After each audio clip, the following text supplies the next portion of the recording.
Welcome to Guide Guru. We hope this video helps.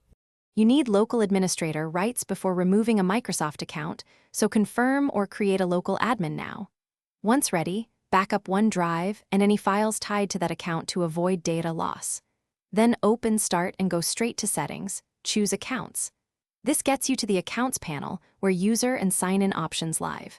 Make sure you're signed into the admin account, otherwise you cannot remove another Microsoft account. Now select the account you want to remove to begin the process.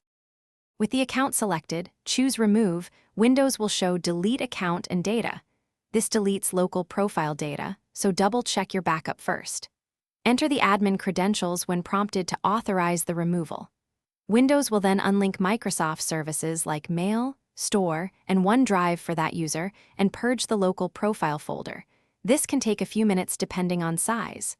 Once the system confirms completion, the account will no longer appear in the sign-in list or be synced to the device.